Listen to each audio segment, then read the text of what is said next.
Mr. Speaker, sir, I rise to address this August House on my ministerial statement. The Honourable Prime Minister, Honourable Leader of the Opposition, Deputy Prime Ministers, Members of Parliament, fellow Fijians, ladies and gentlemen, I thank you for the opportunity to address and elaborate more through this ministerial statement on the water sector 23-24 achievements and 2024-2025 major plans and status update. So the Ministry and the Water Authority of Fiji has made significant strides in both infrastructural and institutional development, ensuring that the people of Fiji have access to reliable, safe and sustainable water and wastewater services as constituted and mandated under the Water Authority of Fiji Act. Allow me to highlight these achievements under two key categories: institutional achievements and infrastructural achievements. Institutional achievements: launch of the Water Sector 2050 Plan.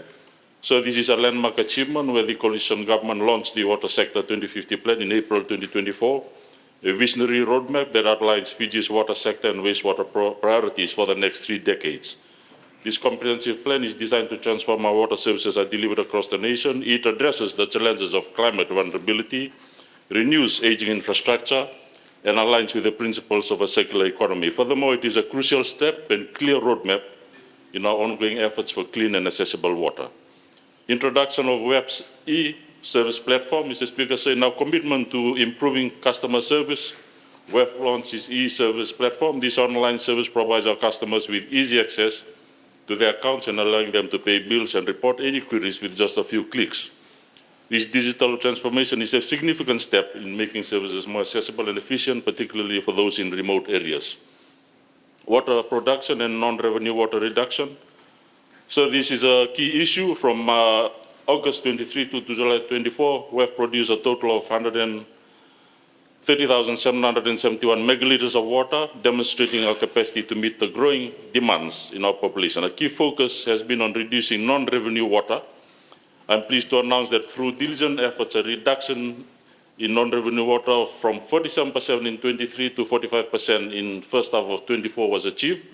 This 2% reduction may seem modest, but it represents a significant accomplishment resulting from extensive work in leak detection, infrastructure maintenance, and customer engagement. In terms of increased water and wastewater connections, sir, successfully increased water connections by 2,257 and wastewater connections by 96. This growth in connections is a direct result of these extension projects, which expanded the network to reach more households and communities. The increase in connections reflects the rising demand from customers to connect to reliable water and wastewater services and underscores government's commitment to expanding access to clean water. In terms of infrastructure achievements under urban water projects, WEF has again made significant progress in enhancing urban water infrastructure to ensure more Fijians have access to reliable water services. During the financial year 23-24, a total of 31.57 kilometers of pipeline extensions were completed, benefiting close to 48,000 Fijians. A key highlight of this achievement is the Sawani to Wiria pipelaying project, which involved the installation of 24.5 kilometers of new pipeline, directly benefiting 6,500 Fijians. This project was made possible by the completion of the Wiria water treatment plant, a state-of-the-art facility that has a capacity of 40 megaliters. As a responsible coalition government, we shall continue to enhance and expand from the developments of previous governments. As a result of this project, areas that previously experienced intermittent water supply are now receiving consistent and reliable water services. Another major accomplishment, sir, in the financial year was the completion of the Nambowalu packaged water treatment plant, a 2 megaliter facility, now serving over 5,400 Fijians. This represents a significant improvement in water supply in the Nambowalu area, ensuring that residents have access to clean and safe water. We will soon see the commissioning of this project.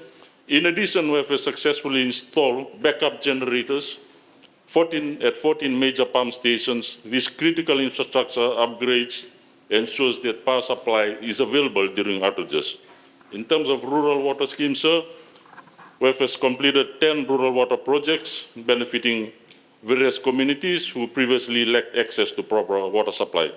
These projects involve the construction of new water schemes and installation of standpipes, showerheads, providing communities with a reliable and safe water. I should add that the ministry continues to work closely with organizations such as Rotary Pacific Water for Life Foundation, Fiji Water Foundation, Vodafone, LDS Church, the Australian government, New Zealand government, and other development partners to continue to support access to safe water in rural Fiji. These organizations have all made significant contributions in the access of safe and clean water. I commend them for their contributions to the nation, sir. In terms of the rainwater harvesting tanks, as part of our commitment to ensuring water security in remote areas, 3,200 rainwater harvesting tanks was delivered across 4 regions, including benefiting 15,755 households. Notably, the most recent deliveries included to the Tikinayasawa areas which have faced drought-like conditions. We have also delivered to low-pressure and intermittent supply areas such as Sakola around the Tamabua area.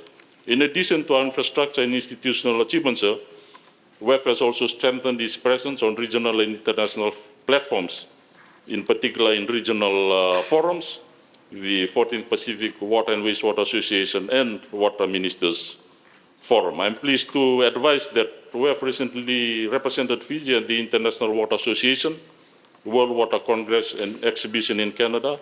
This brought together leaders in water management, and I'm pleased to announce that WEF has been recognized and honored with the Climate Smart Utilities Recognition Award 2024.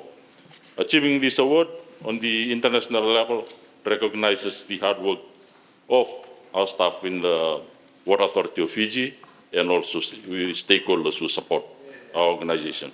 So, the progress made in the past year sets a foundation for future initiatives as outlined in the Water Sector 2050 plan, and challenges need to be overcome and opportunities seized to enhance the quality of life. I commend all stakeholders involved, particularly the WEF staff contractors who have all worked hard in the mud, rain, and at all hours during emergency situations with commitment and a dedication to restore our water supplies when these are cut off through various reasons. The significant initiatives and strategic plans that the Water Authority of Fiji has set in motion for the financial year includes the 259 million allocated by government in terms of the current budget, which will ensure access to clean and safe water. And this includes 135 million for capital expenditure, 123 for operational costs. In terms of this, under the water program, we were with a significant allocation of 82.7 million for this water program, and it is to address supply challenges and improving infrastructure across the region. And a key priority within this program is the non-revenue initiative, which is allocated 5 million. This is to address water loss through leaking pipes, which remains a significant issue. WEF is engaged in a performance-based contract for non-revenue water reduction, especially targeting the Suva-Nosori area. And it also includes a series of essential upgrades and extensions. In terms of water package treatment plants, the program includes the upgrades of Benau Water Treatment Plant, consultancy services for the Wainandoi Water Supply Scheme, construction of Nambua Water Package Plant. In terms of water mains upgrading works, we will be looking into the Central Division, RKS and QVS upgrade works, Northern, Lambaso Operation Upgrade works, Nambawalu Operation Upgrade, and Sabusovo Operation Upgrade. In the West, Dreketi Feeder Road Upgrade, Huda Rider Water Mains Upgrade, and Wairambetia Water Mains Upgrade. So in terms of pipeline extension projects, it is crucial to extend the water supply coverage, particularly in unserved areas. In the Central Division, Korobo to Venunga extension, Lokia pipeline works, Sawani to Doli Suva. This is very important, especially in the alleviation of water problems currently faced in the Doli Suva, Tadirua, Sakola, Tamabua, and also into Delena Besi and Lami, and entails 1.43 kilometers from Sawani Junction to a new pipe station at Buresasa and to Doli Suva, where 2 new 5 ml megaliters steel reservoirs will be built, and then down to Culture Road in Tamabua. And of course, you may have heard of the Mbilo extension. These areas have been without water supply for decades. And the coalition government has taken urgent action to ensure that the water pipelines are extended, and it is currently underway. In the Northern Division, Benau to Rara Pipeline, Nambekabu Mains Extension, and Dengau Extension. In the West Singatoka Water Coverage Extension, this includes 3 sub-projects, Usama, Nabi Sama-Sama, Nandrala, and Waimbongi villages, involving laying 16 kilometers. Means some of these villages had suffered from waterborne diseases due to contaminated water, and we have taken urgent action to ensure that this extension do happen, and these works are currently being done. The other major one is the Nangando to Nandele pipeline from Nangando water treatment plant. This will significantly increase the discharge volume and sustain the growing demand for water in the tourism areas, Nandi, Lautoka. And of course, the Nangando water treatment plant, this is an ongoing project nearing completion with a more modern and automated water treatment plant, and will add further capacity and redundancies. So in terms of asset management, with an allocation of 8.54 million, this is designed for optimal functionality of our systems, and will include matters such as the Lamino-Sori wastewater master plan, feasibility study for new water sources and treatment plant for Nandi Lautoka region, development of master plan for Suva, Nosori water supply, to ensure long-term sustainability, master plan for KIC water supply and wastewater scheme. As I speak, tenders for the master plans will be advertised in the coming weeks. Wastewater, we have, this is a current issue which will need to be expanded. Only 28% of our population currently has access to sanitation services, and projects under wastewater include rehabilitation of Pacifica Haba wastewater treatment plant, cleaning and upgrading of Kinoa wastewater treatment plant, installation of diffusers at Waitlanda wastewater treatment plant. And in addition, the coalition government has acted quickly in terms of the increased demand and deteriorating water and sewer reticulation systems at Denarau. We recognize the importance of Denarau to the tourism industry and to our national economy, especially businesses, employees, and of course the landowners. The wastewater systems at Denarau was built in the 1970s with minor enhancements to date for basically one hotel, i.e. the Region of Fiji Hotel. Today there are 9 resorts with over 2,000 rooms, water park, golf courses, residential lodge, and marina with shopping and restaurant complex. Hotel developments are ongoing with plans for substantial developments underway, and government has prioritized this and provision in up to 15 million with possible cost sharing for this in terms of the Denarau Island infrastructure design and build upgrade works, which has been put to tender. This will involve the upgrade and replacement of existing sewer pump station, sewer rising mains, sewer reticulation, and new water mains. So we also note the critical importance of spares, and that is something which is also been allocated for. Of course, in terms of rural water, that is again an area of importance to government. Rural water cutting in non-median areas, 4 million allocated. Rainwater harvesting, 1.4 million set aside, and we encourage our Fijian people to continue to look at this option as a redundancy measure. Rural water supply scheme, an allocation of 2.11 million has been dedicated to implement water supply schemes in the Central, Western, and Northern Division to benefit over 4,000 Fijians. These projects are vital to improving the quality of life in our rural communities. In terms of the dry weather recently experienced, I wish to update on the status of the catchments. You may be aware that we have issued a public advisory through a media release on the 22nd of August, advising the public to use water wisely. Thanks to the trough of low pressure and the rains on 24th and 25th, this has brought temporary relief, where in the Central Division, 14 sources have now recovered out of the 17. The Lombay-Biti group, there are some areas which remain critical, and for the Western Division, high rainfall was also observed. And from the 13 sources, 8 is now normal and 3 are still close to critical. So I advise all Fijians to still conserve water and take the necessary measures for prudent use of water. The Northern Division also experienced low pressure, but rainfall was not as intense, and there are still areas which need assistance.